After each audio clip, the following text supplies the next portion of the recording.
सुर में गाना सीखिए पाधानीसा ऐप के साथ। AI powered personal music teacher from Saregama.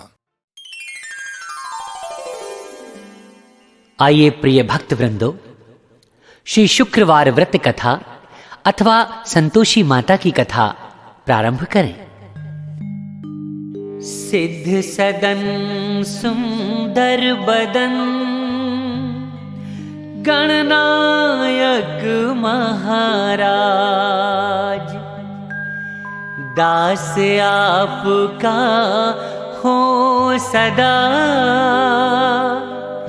कीजिए जन के काज। जय शिव शंकर गंगाधर, जय जय उमा भवानी, सिया राम कीजिए कृपा, हरि राधा कल्याणी। जय सरस्वती जय लक्ष्मी, जय जय गुरु दयाल, देव विप्र गौ संत जय, भारत देश विशाल। चरण कमल गुरुजन के, नमन करूं मैं शीश। मोघर सुख संपत्ति भरो, देकर शुभ आशीष। जय मां संतोषी। प्रिय भक्त बंधुओं और बहनों, आज एक ऐसी पवित्र वार्ता चरित्र रूप में आपको सुनाने जा रहे हैं, जिसके श्रद्धापूर्वक मनन करने व सुनने से सदगृहस्थ प्राणियों से युक्त घर में हर प्रकार का सुख और संतोष आता है। यह देवी अनेकों रूप वाली बनकर संसार में व्याप्त हो रही है। संसार के सुखों को खोजने वाले लोगों ने बहुत जगह इस देवी का प्रभाव देखा है। लाखों भक्त इस घट घट व्यापी महान शक्ति को भक्ति पूर्वक धारण कर हर प्रकार से सुखी बन चुके हैं। तो आइए भक्तों, मां संतोषी के व्रत की कथा की विधि का वर्णन करें।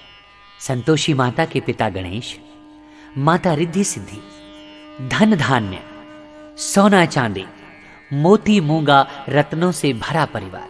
गणपति पिता की दुलार भरी गणपति देव की कमाई से दरिद्रता दूर, कलह का नाश, सुख शांति का प्रकाश, बालकों की फुलवारी, धंधे में मुनाफे की भारी कमाई, मन की कामना पूर्ण, शोक विपत्ति चिंता सब चूर्ण।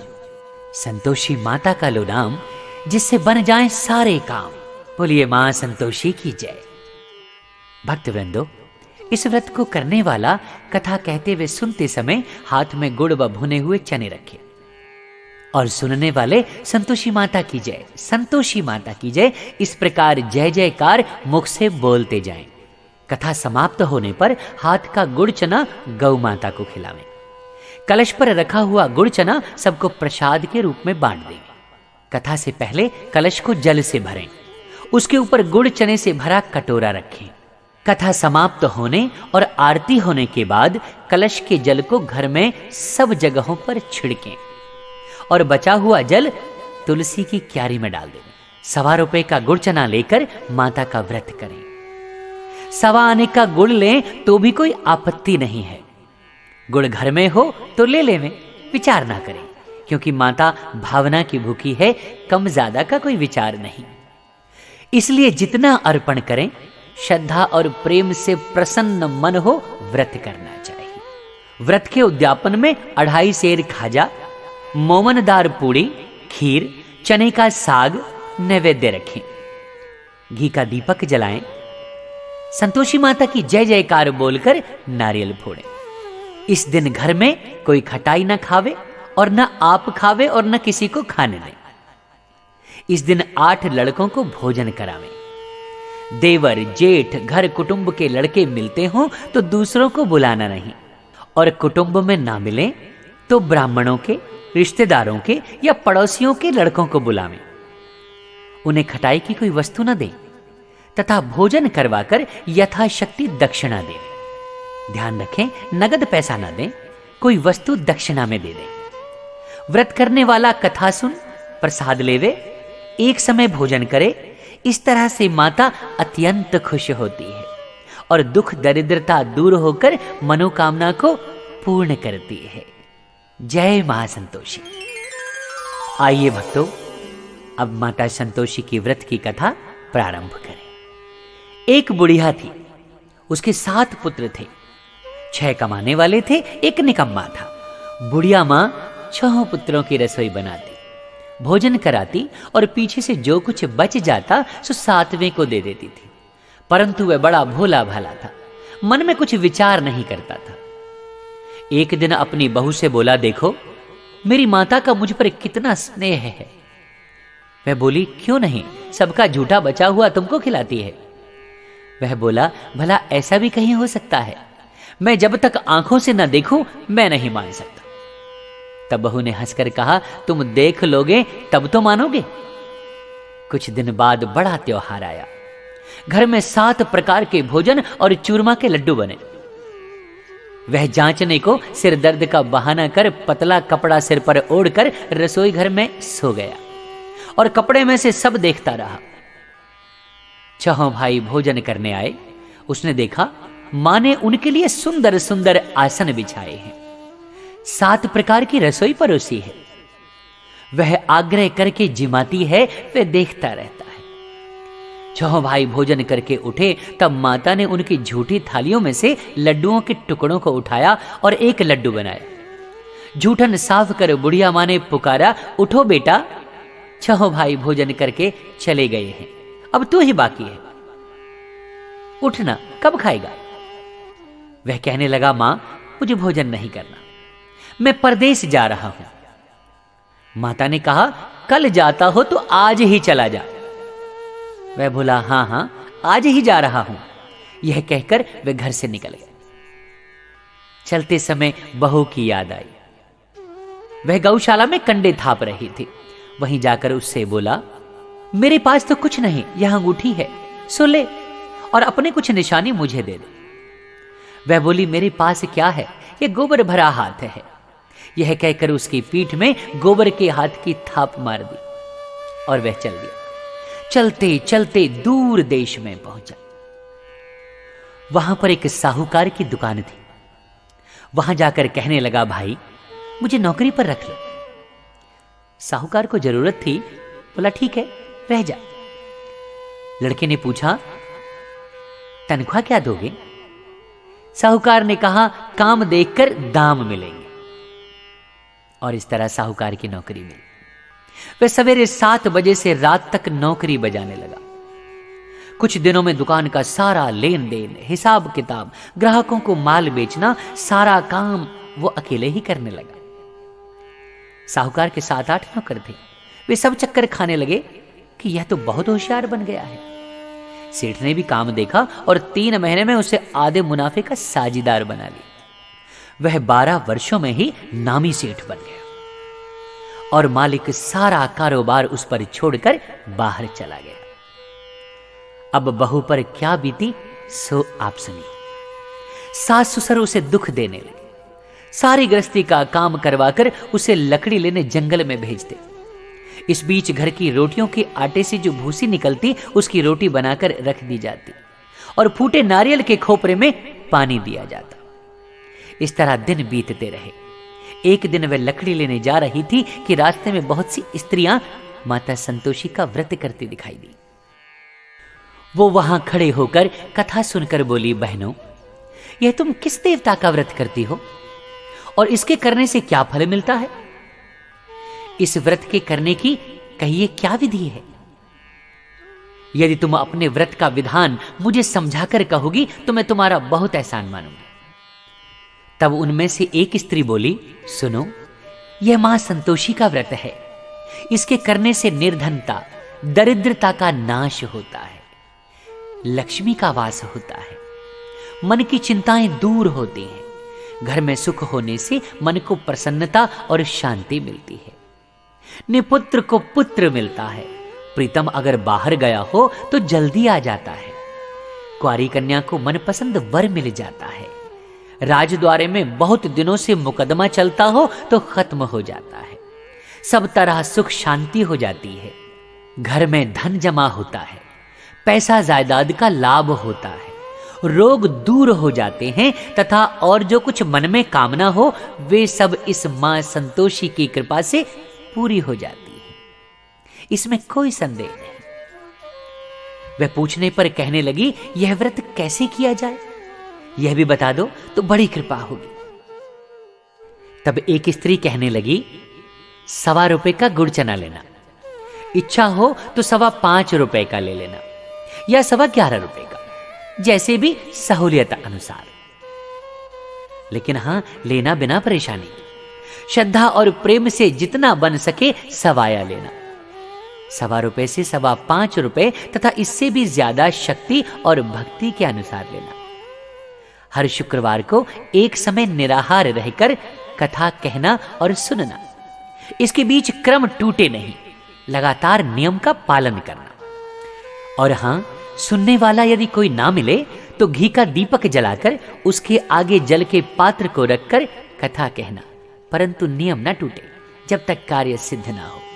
नियम पालन करना और कार्य सिद्ध हो जाने पर ही व्रत का उद्यापन करना। 3 मास में ही माता फल पूरा कर देती है। यदि किसी के खोटे ग्रह हो तो भी माता 1 वर्ष में अवश्य कार्य को सिद्ध करती है। कार्य सिद्ध होने पर ही उद्यापन करना चाहिए, बीच में नहीं। उद्यापन में 2.5 सेर आटे का खाजा तथा इसी परिमाण से खीर तथा चने का साग बनाना। 8 लड़कों को भोजन कराना। जहां तक मिले देवर जेठ भाई बंधु कुटुंब के लड़के ही लेना, और यदि ना मिले तो रिश्तेदारों और पड़ोसियों के लड़के बुलाना और उन्हें भोजन कराना। यथाशक्ति दक्षिणा देकर माता का नियम पूरा करना। उस दिन घर में कोई खटाई ना खावे, ये याद रखना। यह सुनकर बुढ़िया के लड़के की बहू अब आगे चल दी। रास्ते में लकड़ी के बोझ को बेच दिया और उन पैसों से गुड़ चना लेकर माता के व्रत की तैयारी करने लगी और आगे चली। सामने एक मंदिर देखकर पूछने लगी कि यह मंदिर किसका है। सब कहने लगे, संतोषी माता का मंदिर है। यह सुन माता के मंदिर में जा माता के चरणों में लौटने लगी। दीन होकर विनती करने लगी कि मां, मैं निपट मूर्ख हूं, व्रत के नियम कुछ नहीं जानती, मैं बहुत दुखी हूं मां। हे माता जगत जननी, मेरा दुख दूर कीजिए, मैं तो आपकी शरण में आई हूं। माता को दया आ गई। एक शुक्रवार बीता कि दूसरे शुक्रवार को ही उसके पति का पत्र आ गया और तीसरे को उसका भेजा हुआ पैसा भी आ पहुंचा।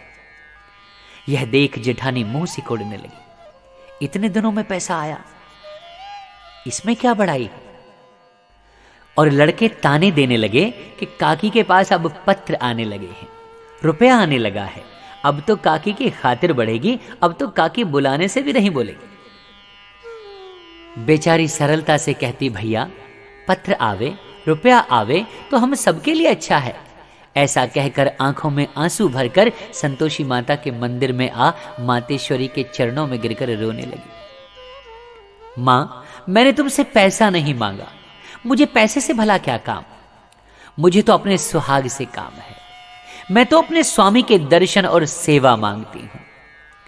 तब माता ने प्रसन्न होकर कहा, जा बेटी, तेरा स्वामी आएगा। यह सुनकर खुशी से बावली हो घर में जा काम करने लगी। अब संतोषी मां विचार करने लगी, इस भोली पुत्री से मैंने कह तो दिया तेरा पति आवेगा, पर आवेगा कहां से, वह तो स्वप्न में भी इसे याद नहीं करता। उसे याद दिलाने मुझे वो खुद ही जाना पड़ेगा। इस तरह माता बुढ़िया के बेटे के पास जा स्वप्न में प्रकट होकर कहने लगी, साहूकार के बेटे, सोता है या जागता है। वह बोला, माता सोता भी नहीं हूं और जागता भी नहीं, बीच में ही हूं, कहो क्या आज्ञा है। मां कहने लगी, तेरा घर बार कुछ है या नहीं। वह बोला, मेरा सब कुछ है माता, माँ बाप, भाई बहन, बहू, क्या कमी है?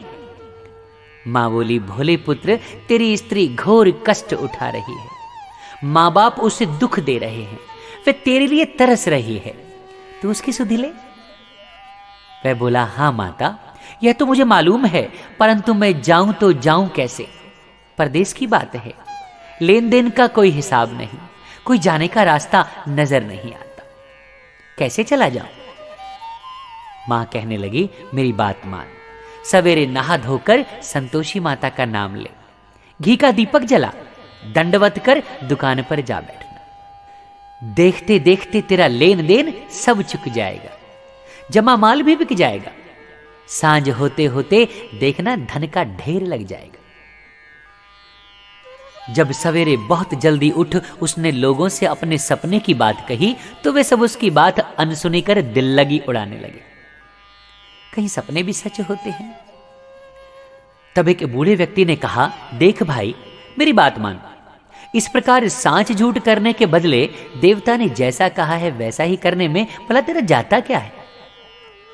वह बूढ़े की बात मान स्नान करके संतोषी मां को दंडवत कर घी का दीपक जला दुकान पर जा बैठा।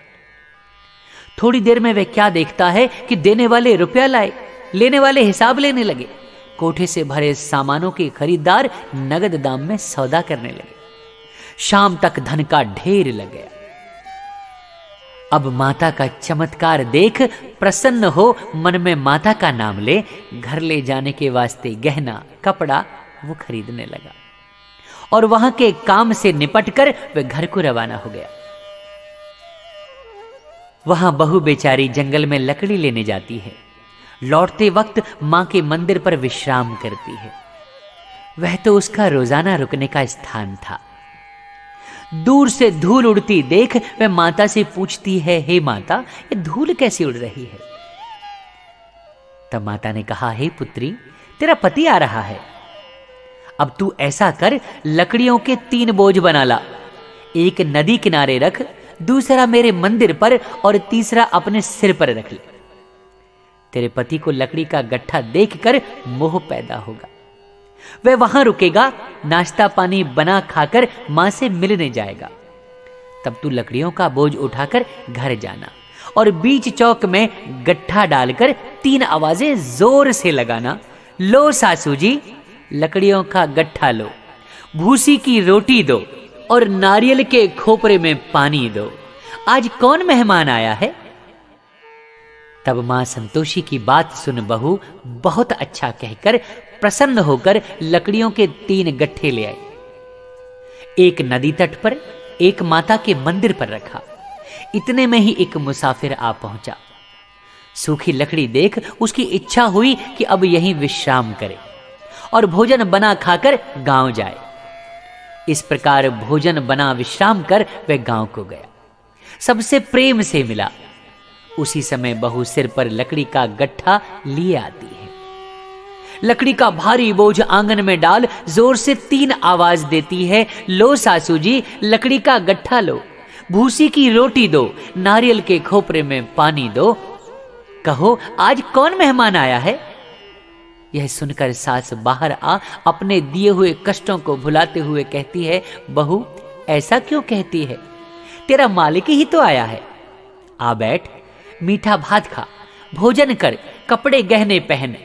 इतने में आवाज सुन उसका स्वामी बाहर आता है और अंगूठी देख व्याकुल हो मां से पूछता है, मां ये कौन है? मां कहती है, बेटा ये तेरी बहू है। आज 12 वर्ष हो गए जब से तू गया है, तब से सारे गांव में जानवर की तरह भटकती फिरती है। कामकाज घर का कुछ करती नहीं, 4 समय आकर खा जाती है। अब तुझे देखकर भूसी की रोटी और नारियल के खोपरे में पानी मांग रही है। वह लज्जित होकर बोला, ठीक है मां, मैंने इसे भी देखा है और तुम्हें भी देखा है। अब मुझे दूसरे घर की ताली दो तो उसमें जाकर रहूं। तब मां बोली, ठीक है बेटा, तेरी जैसी मर्जी, कहकर ताली का गुच्छा पटक दिया। उसने ताली ले दूसरे कमरे में जो तीसरी मंजिल के ऊपर था खोलकर सारा सामान जमाया। एक दिन में ही वहां राजा के महल जैसा ठाट बाट बन गया। अब क्या था, वे दोनों सुखपूर्वक रहने लगे। इतने में अगला शुक्रवार आया। बहू ने अपने पति से कहा, मुझे माता का उद्यापन करना है।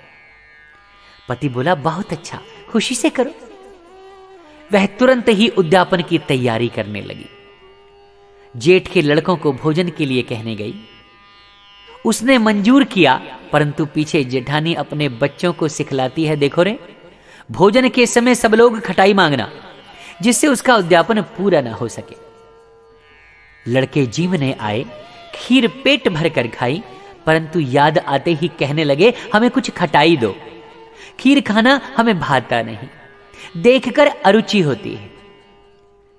बहू कहने लगी, खटाई किसी को नहीं दी जाएगी, यह तो संतोषी माता का प्रसाद है। लड़के तुरंत उठ खड़े हुए, बोले, पैसा लाओ। भोली बहू कुछ जानती नहीं थी, सो उन्हें पैसे दे दिए। लड़के उसी समय जाकर इमली लाकर खाने लगे। यह देखकर बहू पर मां संतोषी ने कोप कर दिया। राजा के दूत उसके पति को पकड़ कर ले गए। जेठ जेठानी मनमाने खोटे वचन कहने लगे, लूट लूट कर धन इकट्ठा कर लाया था, सो राजा के दूत पकड़ कर ले गए। अब सब मालूम पड़ जाएगा जब जेल की हवा खाएगा। बेचारी बहू से यह वचन सहन नहीं हुए। रोती रोती माता के मंदिर में गई और कहने लगी, हे माता, तुमने ये क्या कर दिया? हंसाकर अब क्यों रुलाने लगी? माता बोली, पुत्री, तूने उद्यापन करके मेरा व्रत भंग किया है, इतनी जल्दी सब बातें भुला दी। वह कहने लगी, माता, भूली तो नहीं हूं, न कुछ अपराध किया है, मुझे तो लड़कों ने भूल में डाल दिया। मैंने भूल से उन्हें पैसे दे दिए, मुझे क्षमा कर दो माता। तब माता ने कहा कि कहीं ऐसी भी भूल होती है? तब वो बोली, मां, मुझे माफ कर दो, मैं फिर तुम्हारा उद्यापन करूंगी। मां बोली, देखो, अब भूल मत करना। तब वो बोली, मां, अब ये भूल ना होगी, लेकिन ये बतलाओ वो कैसे वापस आवेंगे? तब मां संतोषी ने कहा, जा पुत्री, तेरा पति तुझे रास्ते में ही आता मिलेगा। यह सुनकर वे घर को चली। राह में पति को आता हुआ पाया और उसने पूछा, अरे तुम कहां गए थे? तब पति ने कहा, अरे इतना धन कमाया है, उसका टैक्स राजा ने मांगा था, तो वही भरने गया था। वह प्रसन्न होकर बोली, भला हुआ, चलो अब घर को चलो। कुछ दिन बाद फिर शुक्रवार आया। वह बोली, मुझे माता का उद्यापन करना है। तब पति ने कहा, हाँ हाँ बिल्कुल करो। वह फिर जेठ के लड़कों से भोजन को कहने आई। जेठानी ने तो एक दो बातें सुनाई और लड़कों को सिखा दिया कि तुम पहले ही खटाई मांगना। लड़के कहने लगे, हमें खीर खाना नहीं भाता, जी बिगड़ता है, कुछ खटाई खाने को देना। तब वो बोली, देखो, खटाई खाने को नहीं मिलेगी, आना हो तो आओ, अन्यथा रहने दो। वह ब्राह्मणों के लड़के ला भोजन कराने लगे। यथाशक्ति दक्षिणा की जगह एक एक फल उन सबको दिया। इससे मां संतोषी अत्यंत प्रसन्न हुई। माता की कृपा होते ही 9वें मास उसको चंद्रमा के समान सुंदर पुत्र प्राप्त हुआ। पुत्र को लेकर प्रतिदिन माता जी के मंदिर में जाने लगी। मां ने सोचा कि ये रोज आती है, आज क्यों ना मैं ही इसके घर चलूं, इसका आसरा देखूं तो सही। यह विचार कर माता ने भयानक रूप बनाया। गुड़ और चने से सना मुख, ऊपर सूंड के समान होंठ, उस पर मक्खियां भिन भिना रही थी। दहलीज में पांव रखते ही उसकी सास चिल्लाई, देखो रे, कोई चुड़ैल डायन चली आ रही है। अरे लड़को, इसे भगाओ, नहीं तो किसी को खा जाएगी। लड़के भयभीत होने लगे और चिल्लाकर खिड़की बंद करने लगे। बहू रोशनदान में से देख रही थी। प्रसन्नता से पगली होकर चिल्लाने लगी, आज मेरी माताजी मेरे घर आई है। यह कहकर बच्चे को दूध पिलाने से हटाती है। इतने में सास का क्रोध फूट पड़ा। बोली, अरे कुलच्छिने, इसे देखकर कैसे उतावली हुई है जो बच्चे को पटक दिया। इतने में मां के प्रताप से जहां देखो वहीं लड़के ही लड़के नजर आने लगे। वह बोली, मां जी, मैं जिनका व्रत करती हूं यह वही संतोषी माता है। इतना के झट से सारे घर के किवाड़ खोल देती है। सबने माता के चरण पकड़ लिए और विनती कर कहने लगे, हे माता, हम मूर्ख हैं, हम अज्ञानी हैं, हम पापी हैं। तुम्हारे व्रत की विधि हम नहीं जानते। तुम्हारा व्रत भंग कर हमने बहुत बड़ा अपराध किया है। हे माता, आप हमारा अपराध क्षमा कर दीजिए। इस प्रकार माता प्रसन्न हुई। मां संतोषी ने बहू को जैसा फल दिया था वैसा वहां सबको दिया। बोलिए मां संतोषी की जय। योग सिद्धि विदेह जनक को गुरु अष्टावक्र ने आधे श्लोक में ही सब शास्त्रों का सार बता दिया था कि ग्रंथ करोड़न में कहा है, ये है सब का सार, ब्रह्मा सत्य है, जग है झूठा, जीव तू ब्रह्म निहार। जीव से ही जीवित जगत, माया खेलत खेल, ब्रह्म रूप पहचान लो, कटे जगत की जेल। जय मां संतोषी, जय मां संतोषी। आइए प्रिय भक्तों, माता के भोग लगाने के समय की विनती आरंभ करें। भोग लगाओ मैया योगेश्वरी, भोग लगाओ मैया भुवनेश्वरी, भोग लगाओ अन्नपूर्णेश्वरी, मधुर पदारथ मन भाए, मधुर पदारथ मन भाए। थाल सजाऊं खाजा खीर, प्रेम सहित विनती करूं धर धीर। तुम माता करुणा गंभीर, भक्त चना गुड़ प्रिय पाए, मधुर पदारथ मन भाए, मधुर पदारथ मन भाए। शुक्रवार तेरो दिन प्यारो, कथा तुम्हारी भक्तों के दुख को टारो।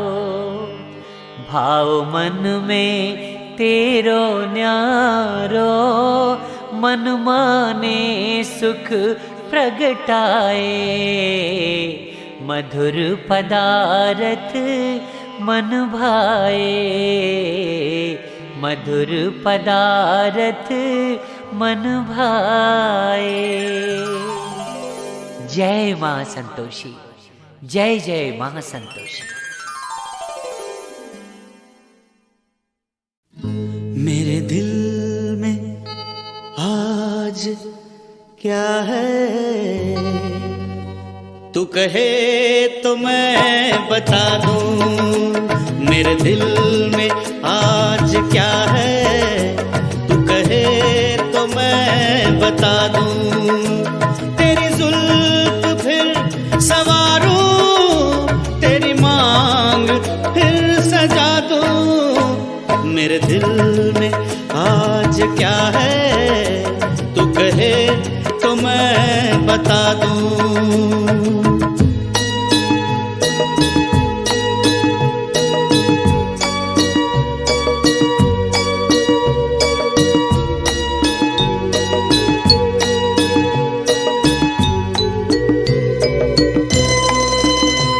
मुझे देवता बनाकर तेरी चाहतों ने पूजा, मुझे देवता बनाकर तेरी चाहतों ने पूजा। मेरा प्यार कह रहा है मैं तुझे खुदा बना दूं। मेरा प्यार कह रहा है मैं तुझे खुदा बना दूं। मेरे दिल में आज क्या है, तू कहे तो मैं बता दूं।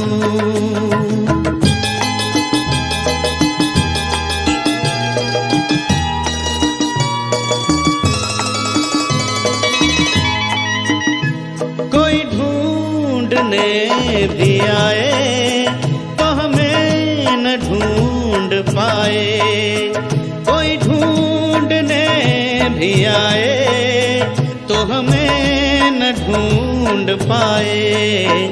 तू मुझे कहीं छुपा दे, मैं तुझे कहीं छुपा दूं। तू मुझे कहीं छुपा दे, मैं तुझे कहीं छुपा दूं। मेरे दिल में आज क्या है तू कहे तो मैं बता दूं।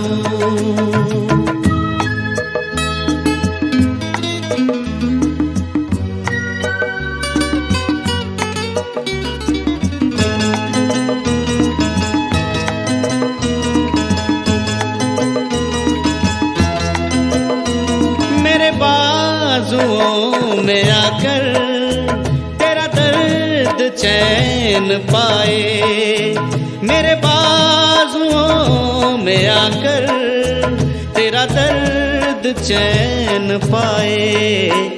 तेरे गेसुओं में छुप कर मैं जहां के गम भुला दूं। तेरे गेसुओं में छुप कर मैं जहां के गम भुला दूं। तेरी जुल्फ फिर संवारूं, तेरी मांग फिर सजा दूं। मेरे दिल में आज क्या है तू कहे तो मैं बता दूं।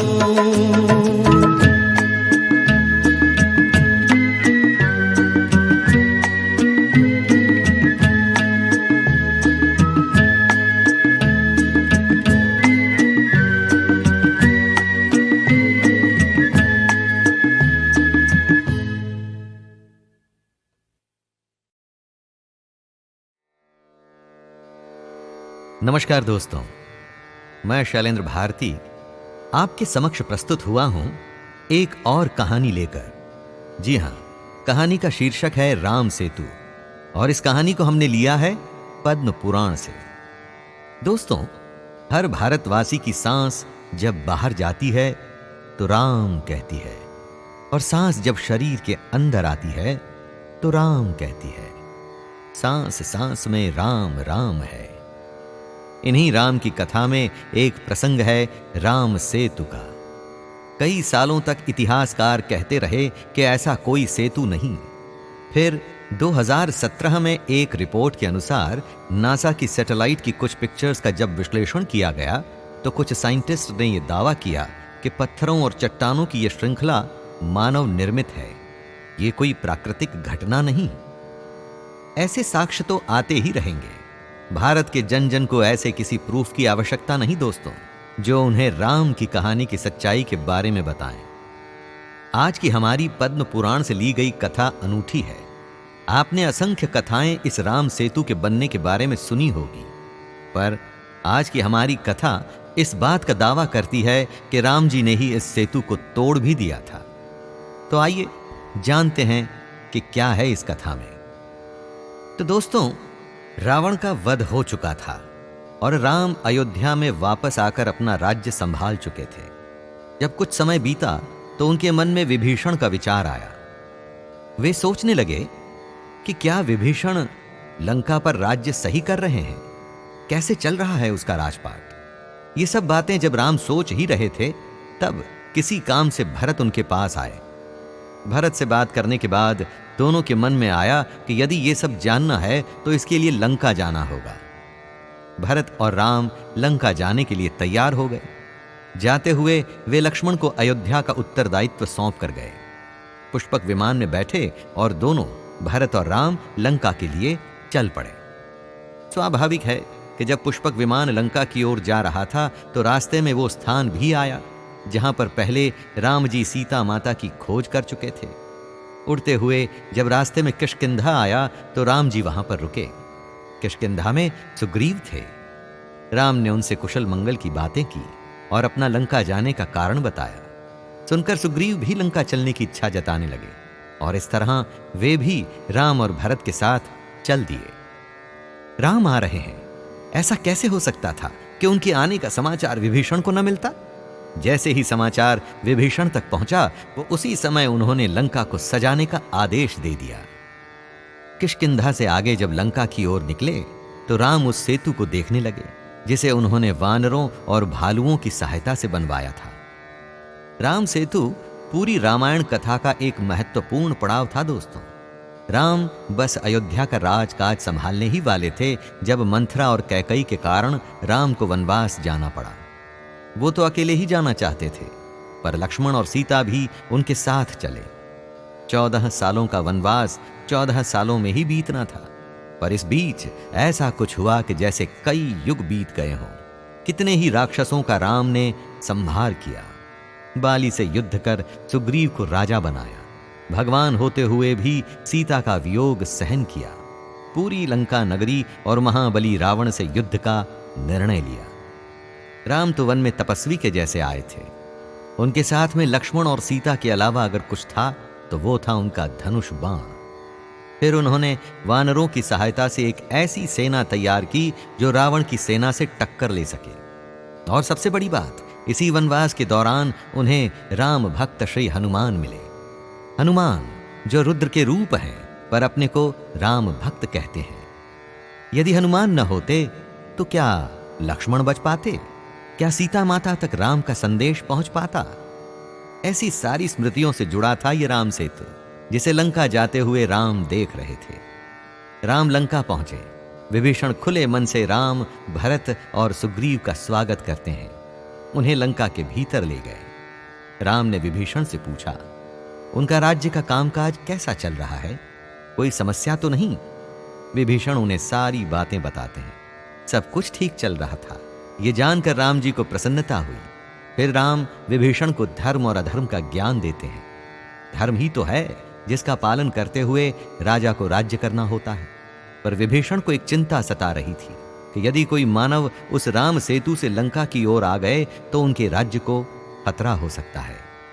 राम जी समस्या को समझ गए और जाते हुए उन्होंने स्वयं ही अपने बाण से उस राम सेतु के एक भाग को तोड़ दिया। ऐसा उन्होंने विभीषण और लंका की रक्षा के लिए किया था। डियर फ्रेंड्स, उस समय में समुद्र पर पुल बनाना किसी इंजीनियरिंग अकम्प्लिशमेंट से कम नहीं था। पर राम यदि अपने उस सेतु से लगाव दिखाते तो फिर लंका की रक्षा कैसे होती? हमेशा किसी न किसी आक्रमण का खतरा बना ही रहता। इसीलिए राम ने अपने ही द्वारा बनाए हुए उस सेतु को तोड़ दिया। इसीलिए राम जी को मर्यादा पुरुषोत्तम कहते हैं। अपने बनाए पुल से कोई भी मोह न दिखाते हुए उन्होंने उसी समय वो किया जो सबकी भलाई के लिए था। दोस्तों, राम का पूरा जीवन ही ऐसे उदाहरणों से भरा पड़ा है जिसमें उन्होंने वही किया जो सबके हित में हो। हम लोग, जी हां, हम लोग क्या ऐसा कर पाते हैं? अपने स्वार्थ, अपने लोभ में ही फंस के रह जाते हैं दोस्तों। यदि राम को हम सच में मानते हैं या उनके जीवन का अनुसरण करते हैं तो हमारा जीवन भी उनकी तरह मर्यादित होगा।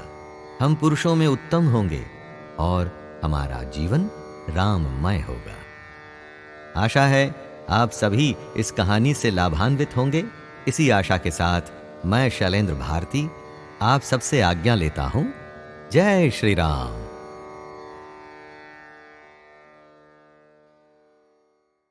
कई घरों में आपने देखा होगा या शायद आप ही के घर में होता होगा, कोई छोटा सा बच्चा, नन्हा सा बालक रोता है तो दादी माँ कहती है, अरे इसकी नज़र उतारो।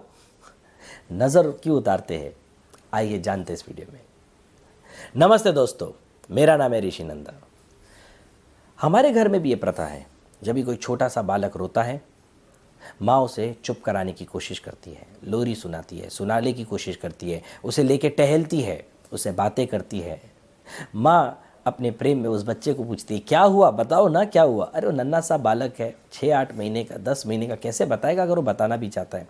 वो बच्चा सिर्फ ज़ोर ज़ोर से रोता है।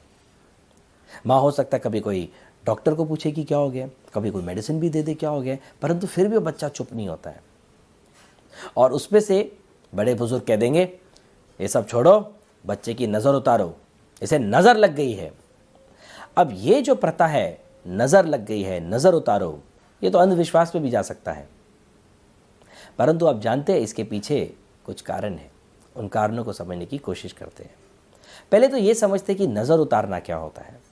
आपने देखा होगा कि कोई जो बड़े बुज़ुर्ग होते हैं या आपके परिवार में जो बड़े होंगे, वो काली मिर्च या लाल मिर्च या फिर नींबू लेंगे, नमक लेंगे और उस बच्चे को पूरी तरह से सर्कुलर मोशन में फ्रॉम हेड टू टो उसको 9 बार उसके आसपास गोल घुमाते अपना हाथ ऐसे, और उसे अग्नि में डाल देते हैं और उस मिर्ची को जलाते हैं, उस नींबू को जला देते हैं, और वो बच्चा वहीं पर होता है और वो बच्चा रो रहा होता है।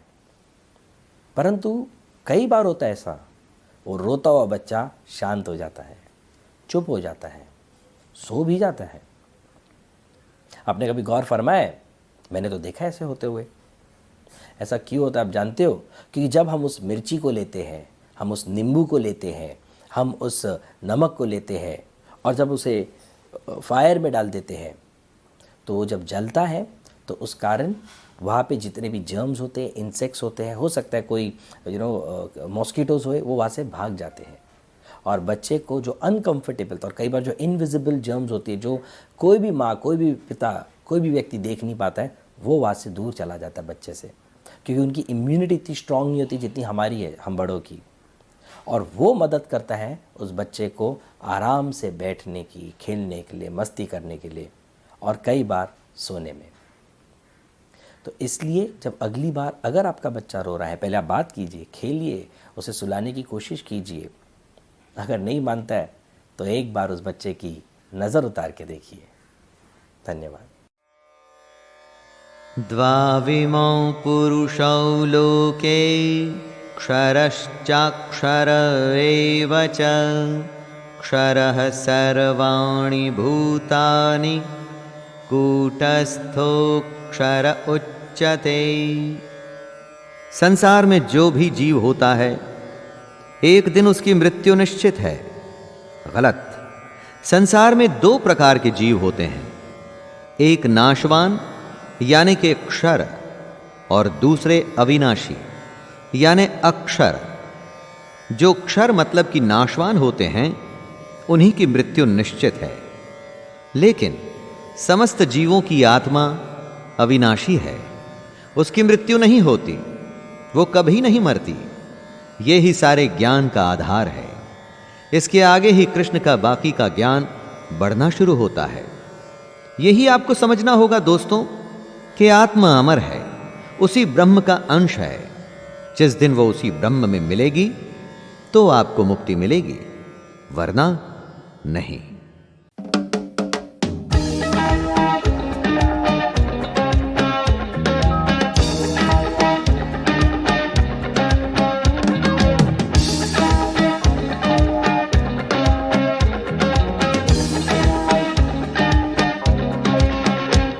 मेरी आंखों का एक नूर मांगा था, रब से मिला।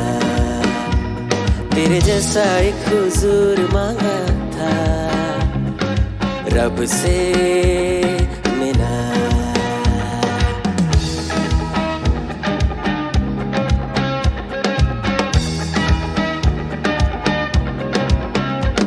मेरी आंखों का एक नूर मांगा था, रब से मिला। तेरे जैसा एक हुजूर मांगा था, रब से मिला। तू जो मिली रोशन हुई, सुनी पड़ी ये जिंदगी। ऐ खुदा शुक्रिया जो दिया मैंने कबूल किया।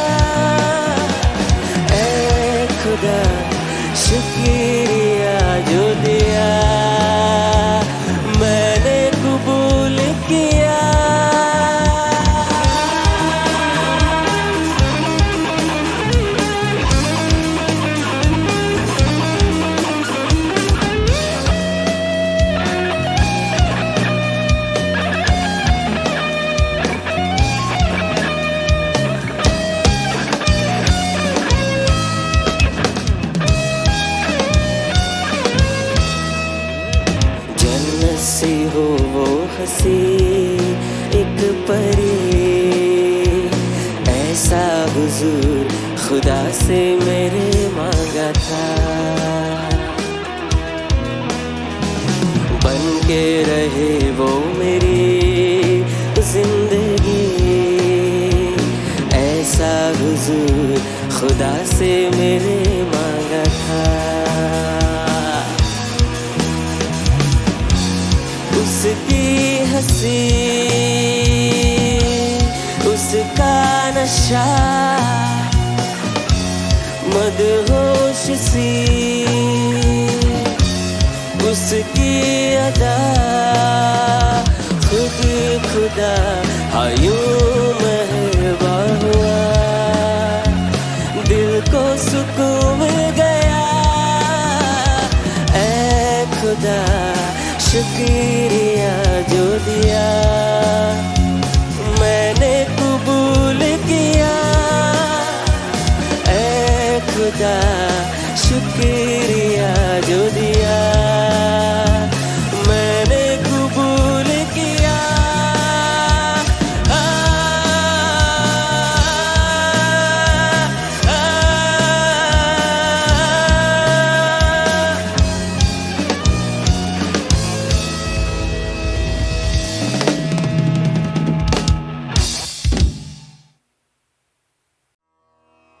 नमस्कार दोस्तों, मैं शैलेंद्र भारती आपका स्वागत करता हूं मत्स्य पुराण की कहानी, जिसका शीर्षक है हिरण्यकश्यप नरसिंह युद्ध। दोस्तों, आपने प्रहलाद और उसके पिता हिरण्यकश्यप और नरसिंह अवतार की कथा तो न जाने कितनी ही बार सुनी होगी, और आप जानते ही होंगे कि एक दैत्य हिरण्यकश्यप का बेटा होने के बावजूद भी प्रहलाद विष्णु जी की पूजा करता था, जिसे हिरण्यकश्यप बिल्कुल पसंद नहीं करता था। और फिर हिरण्यकश्यप के अत्याचार को खत्म करने के लिए नरसिंह अवतार हुआ। पर क्या आप उस युद्ध के बारे में जानते हैं जो हिरण्यकश्यप और नरसिंह जी के बीच हुआ था? आज की मत्स्य पुराण की शानदार कथा इसी युद्ध का वर्णन कर रही है। इस कथा में सबसे बड़ी बात यह है कि आप हमारे अवतार को समझें। हमारे सारे अवतार पुरुषार्थ के सबसे बड़े एग्जाम्पल हैं दोस्तों। इन्होंने ऐसा किया है जो शायद उस समय असंभव लगता था। ऐसे शत्रुओं को मारा जो इनविंसिबल यानी कि अजेय दिखते थे। कोई भी बड़ा आदमी जिसे हम जीवन में आदर्श मानते हैं ना दोस्तों, कुछ बड़ा करके ही अपना जीवन सिद्ध करता है। ये भगवान के अंश थे, हम नहीं हैं, लेकिन हम इनके किए से सीख तो सकते ही हैं। आइए इस कथा को भी सुनकर के कुछ सीखने की कोशिश करें। तो जैसे ही नरसिंह अवतार प्रकट हुए, प्रहलाद दिव्य दृष्टि से सिंह को देखकर समझ गए थे कि भगवान विष्णु आ गए हैं। नरसिंह जी का विकराल और भयंकर रूप देखकर सभी दानव डर गए थे। उसी समय हिरण्यकश्यप ने आदेश दिया, दानवों, अपूर्ण शरीर धारण करने वाले इस मृगेंद्र को पकड़ लो, अथवा यदि पकड़ने में कोई संदेह हो तो इस बेनैले जीव को मार डालो। हिरण्यकश्यप को सिंह के रूप में विष्णु का अवतार एक बनैला जीव ही लग रहा था। सारे दानव नरसिंह जी की ओर बढ़ने लगे, और तब नरसिंह अवतार ने एक भयंकर नाद किया। इसके बाद कुछ ऐसा हुआ कि किसी भी मॉडर्न वॉर से कम नहीं था वो। हिरण्यकश्यप ने नरसिंह जी पर ऐसे ऐसे अस्त्र छोड़े जो तीनों लोकों में किसी का भी नाश कर सकते थे। इनके नाम सुनकर आपको समझ नहीं आएंगे, पर फिर भी मैं आपके सामने इन नामों को बताता हूं। अत्यंत भीषण काल चक्र, भयंकर विष्णु चक्र, तीनों लोकों को भस्म कर देने वाला पितामह का महान अस्त्र ब्रह्मास्त्र, विचित्र वज्र, सूखी और गीली दोनों प्रकार की अशनी, भयानक तथा उग्रशूल, कंकाल, मूसल, मोहन, शोषण, संतापत विलापन, वायव्य, मथन, कापाल, कैंकर, अमोघ शक्ति, क्रौंचास्त्र, ब्रह्मशिरा अस्त्र, सोमास्त्र, शिशिर कंपन, शातन, अत्यंत भयंकर त्वाष्टास्त्र, कभी क्षुब्ध न होने वाला काल मुद्रर, महाबलशाली तपन, संवर्तन मादन, परमोत्कृष्ट मायाधर, परम प्रिय गांधर्वास्त्र, असिरत्न नंदक, प्रस्वापन, प्रमथन, सर्वोत्तम वरुणास्त्र, पाशुपतास्त्र, हयशिरा अस्त्र, ब्रह्म अस्त्र, नारायणास्त्र, इंद्रास्त्र, अद्भुत नागास्त्र, अजेय पैशाचास्त्र। सूची बहुत लंबी है दोस्तों, पर सोचिए इतने तो अस्त्र होते थे उस समय में। इन सभी अस्त्रों से हिरण्यकश्यप नरसिंह जी पर वार किए जा रहा था। इतना ही नहीं, उसके बलशाली दैत्य भी नरसिंह जी पर झपटकर उन्हें मारने के लिए तैयार थे। दानव दिखने में भयंकर थे, बल और शक्ति में उससे भी ज्यादा। इनमें से किसी का मुंह गधे और कुत्ते की तरह था, तो कुछ मगरमच्छ और सांप के मुंह वाले थे। कोई भेड़िया दिख रहा था तो कोई सूअर। किसी का मुंह आधा ही था और किसी का मुंह हंस और मुर्गे के जैसा। कुछ के मुंह अजीब तरीके से फैले हुए थे। कुछ दैत्य सिंह के जैसे दिखने वाले भी थे और अपनी जीभ लपलपा रहे थे। किसी के मुंह में जीभें थीं और किसी के माथे टेढ़े मेढ़े थे। नरसिंह इन दैत्यों से घिरे हुए थे। ये सब उन्हें देखकर चीख रहे थे, चिल्ला रहे थे। वहीं दूसरी ओर हिरण्यकश्यप ने नरसिंह पर फिर से अपनी भयंकर शक्ति छोड़ी, जो चमकीली, अत्यंत शक्तिशाली और धुली होने के कारण बिजली की तरह चमक रही थी। इस उज्जवल शक्ति को अपनी ओर आती हुई देखकर भगवान नरसिंह ने अपने भयंकर हुंकार से ही उसे तोड़कर टुकड़े टुकड़े कर दिए और चमकती हुई ये बिजली टूटकर टुकड़ों में नीचे गिर गई। दैत्य समझ गए कि इस बात से बात नहीं बनेगी। वे सभी आकाश की ओर गए और वहां से नरसिंह जी पर पहाड़ों, चट्टानों, पर्वत शिखरों और पत्थरों से वार करने लगे। सारे के सारे दैत्य नरसिंह जी को ऐसे घेर चुके थे जैसे कि जुगनुओं ने उन्हें ढक लिया हो। जब दैत्यों ने देखा कि पत्थरों से कुछ भी नहीं हो रहा, तो उन्होंने चारों ओर भयंकर आग लगवा दी। पर मेघों ने नरसिंह जी की सहायता करते हुए बारिश से उस अग्नि को शांत कर दिया। ऐसा लग रहा था जैसे पृथ्वी नष्ट हो जाएगी। पत्थर, बारिश, हिरण्यकश्यप द्वारा छोड़े जा रहे लगातार अस्त्र, पर इन सबसे नरसिंह जी विचलित नहीं हुए। हर वार को वो काट के खत्म कर रहे थे। दैत्यों को अब नरसिंह अवतार की शक्ति समझ में आ रही थी। तब दैत्यों ने माया का उपयोग किया और पूरी दुनिया में अंधेरा कर दिया। नरसिंह जी भी अपने ही प्रकाश से प्रकाशित थे। एक एक कर दैत्यों ने कितनी ही तरह की माया यानी कि इल्यूजन को ट्राई किया दोस्तों, पर सब फेल हो गए। दैत्यों की माया जब फेल हो रही थी तो वो हार कर वापस से हिरण्यकश्यप की शरण में जा रहे थे। शायद उन्हें समझ में आ रहा था कि होनी अब होने ही वाली है। एक बहुत ही लंबे चले युद्ध के बाद अचानक से नरसिंह जी ने अपने भयंकर दांतों में हिरण्यकश्यप को पकड़ के उठा लिया। कहते हैं उस समय पूरा ब्रह्मांड, सारी नदियां, सारे पर्वत कांप उठे। ऐसा युद्ध न किसी ने कभी सोचा था और ना ही किसी ने कभी देखा था। जितना बड़ा राक्षस हिरण्यकश्यप था, उतना ही बड़ा युद्ध भी हुआ और फिर उसके बाद हिरण्यकश्यप मारा गया। महल के द्वार पर न घर के भीतर न बाहर, न दिन में न रात में, न धरती में न आकाश में, नरसिंह जी की जांघ पर हिरण्यकश्यप लेटा हुआ था और उसकी छाती को नरसिंह जी ने अपने तीखे नाखूनों से चीर डाला। कुछ बड़ा करना असंभव करने के जैसा ही होता है दोस्तों, और यही बात हमारे सारे अवतार सिखाते हैं। चाहे रावण को मारने के लिए राम ने वानर सेना बनाई हो या कंस को कृष्ण ने खुद अपने हाथों से मारा हो, चाहे वराह अवतार ने धरती को ऊपर उठा लिया हो, आप हमारे किसी भी अवतार को पढ़िए दोस्तों। इस असंभव को संभव करने की सीख आपको हर अवतार में, भगवान के हर रूप में मिलेगी। कोई भी अवतार अपने युद्ध से, अपने कर्तव्य से और अपने कर्म से कभी नहीं भागा। अपनी प्रॉब्लम, अपनी विपत्ति के सामने वो डट के सबसे आगे खड़े होते हैं और सामना करते हैं। दोस्तों, क्या हम मुसीबत या परेशानी के सामने नरसिंह जी के जैसे खड़े हो सकते हैं? जरा सोच के देखिएगा। इसी के साथ मैं शैलेंद्र भारती आपसे आज्ञा लेता हूं। धन्यवाद।